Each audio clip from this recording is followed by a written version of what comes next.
If you are a South African and been watching the MADLANGA Commission of Inquiry since 9:30 this morning and you don't have a headache, I envy you. What did you take, ashwagandha? What did you take? Because I wasn't ready. Not that this is the first time we are seeing this, but this habit had become annoying. For 5 months, Sulliman Karim has been avoiding the MADLANGA Commission of Inquiry with everything that he's got. And I can conclude that there was never a heart attack, in my opinion. And why am I concluding that way?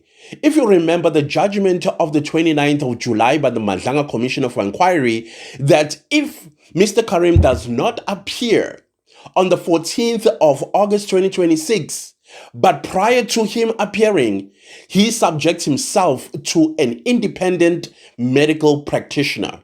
So the medical practitioner, what he or she would have done a full body medical examination, focusing particularly to the heart.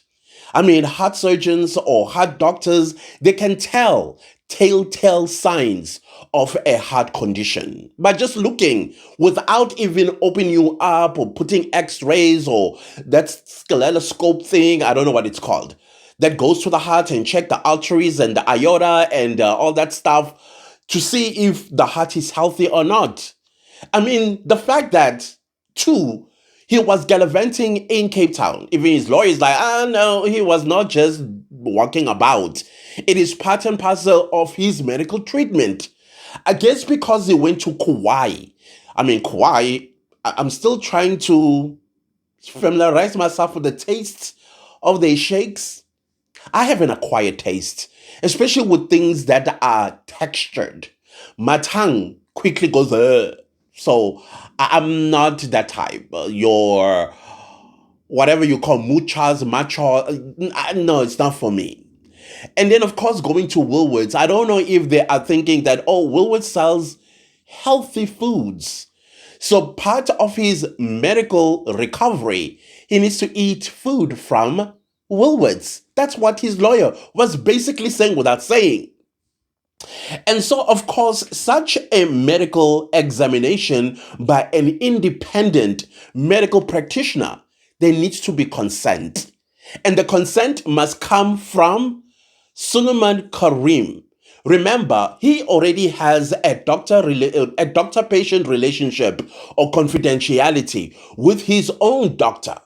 And MADLANGA rightfully pointed out that Mr. Karim's doctor, Sulliman's doctor, is not objective because he has a doctor-patient relationship with his patient. So we cannot rely on medical reports that are coming from him.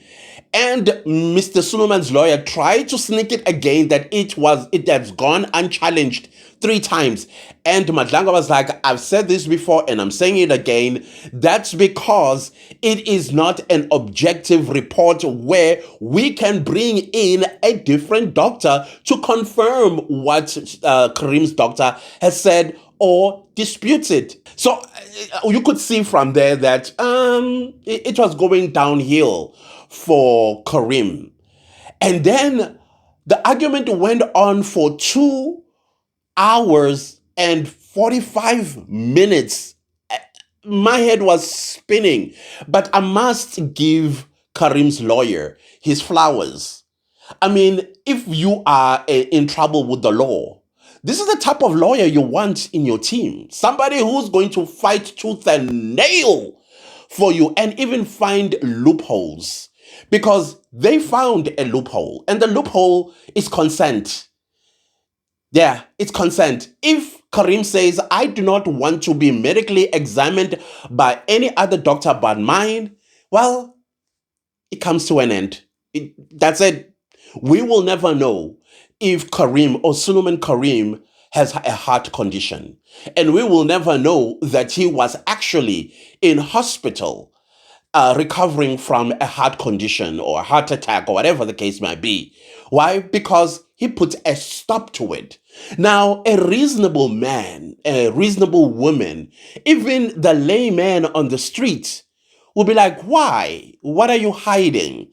That is why I am concluding that this never happened. Solomon Karim never had a heart condition. Because if he did, and he gets so angry, because I would be so angry, why don't you believe me that I have a heart condition? Yeah, bring a private doctor to examine me. That's what I would have done. But I've also said something about the doctor-patient confidentiality, that I don't think it should be absolute like that. I think it needs to be limited to a certain extent. Maybe limited by 3-4%. You open that small loophole so that a person like Sulliman Karim, when they mislead a commission of inquiry or a court of law, they can utilize that 2-3% to get a court order to reveal what exactly is going on. Of course, confidentially, not in public, like in camera or whatever the case might be, because you still have to protect the person's medical rights, which includes rights to privacy or privacy, whichever way you call it. So now we were waiting for evidence leader, Madame Hassim, and the way she was looking at Karim's lawyer, you could tell she was spitting venom. Oh, venom indeed. She spat. She said, we are opening a case, and this case must be opened by the MADLANGA Commission of Inquiry to protect the integrity of the MADLANGA Commission of Inquiry by people like Hassim. I mean, Sulliman Karim cannot get away with not appearing at the MADLANGA Commission of Inquiry. I mean, he is violating the very act, the Commission of Inquiry Act, and it is also subject to criminal process if a witness does not appear when summoned or subpoenaed to come to the MADLANGA Commission of Inquiry.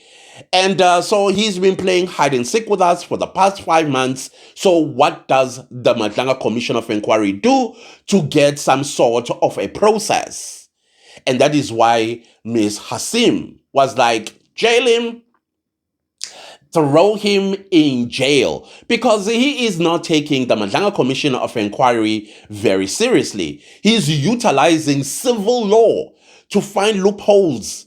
And that civil law he was using is medical. He was like, I'm going to use them because it's a loophole. You cannot dispute somebody when they say they are ill. You are not them. You are not their body. At what point must you believe that this individual is sick? When they drop dead? Remember that lady at that car dealership who dropped dead because her boss did not believe her? The law prevents exactly that. So that when somebody says, I'm sick, I mean, you need to believe them, especially people who are in management. A human body is not your body. Your body is your body. You know what's going on with your body, especially when your body is not feeling good today. You know, I know. Everybody knows their own bodies because they own it. They live in it. So I think that's one of the reasons why these laws were created, so that it protects the person, or the South African for that matter. So here we were in the comment section of the SABC live stream, which I went to today, and we were all shouting, J50, J50 this man. We were all shouting, J50 this man. I mean, he is playing games. He's reminding me of those of you who went to boys' schools, you will know what I'm talking about. He is behaving like the favorite rugby captain, where he never does anything wrong. Everybody protects him, even when he does something wrong. He is a teacher's pet, and he's good looking. I don't know, maybe it's because of the good looks or because he brings us trophies. Nobody knows. But that's what Karim he's reminding me of, because they become entitled. They get away with things they shouldn't get away with, things that are expellable in schools. Why? Because they are the rugby captain and they bring us trophies type of situation. And Karim is going to jail. So the Commission of Inquiry chairperson made a decision that the commission is going to open a criminal case against Sulliman Karim. It's not going to be a recommendation to the police, but a criminal case against Sulliman Karim. I'm supposing it's going to be defeating the ends of justice, as well as violating, I think, Section 3 of the Commissions Act. I could be wrong with the citation there, but it's going to do with the act. And we're not quite sure what are the punitive measures once you are found guilty. I don't think it will reach any more than 5 years. And I think it will be suspended sentences anyway. But he will have a criminal record. Now, if I am looking at all of this, Sulliman Karim would rather go to jail than reveal all these hundreds of millions of rands that have been going up and down in his bank accounts, and he would not give any explanation. Well, hopefully, during a criminal case, these things will be tabled and he will have to answer. Remember, this is a criminal case now, or criminal process. And orders can be done to force him to answer questions about where does this 10 million rand comes from? And why did it go to Cat Matlala? Or why this 100 million rand went into your bank account and then it did a detour and went to Morgan Maumela type of situation. So I think he opened himself a can of worms. I think he was more safer in the MADLANGA Commission of Inquiry. Now he has subjected himself to an open, like seriously open process where he will not even have a chance to negotiate in camera process. Actually, that's just my observation and my two IQs just rubbing against each other. So I don't know what your thoughts are, but I'm having a headache, and my headache is, and I haven't had a headache in a long time. I think this one does. How does ashwagandha feels like? Because I feel like there'll be more of Sulliman Karim's coming, and I want to be prepared, y'all. Is it addictive? Is it even what's going on? Somebody please help me out here, because wow, Sulliman Karim.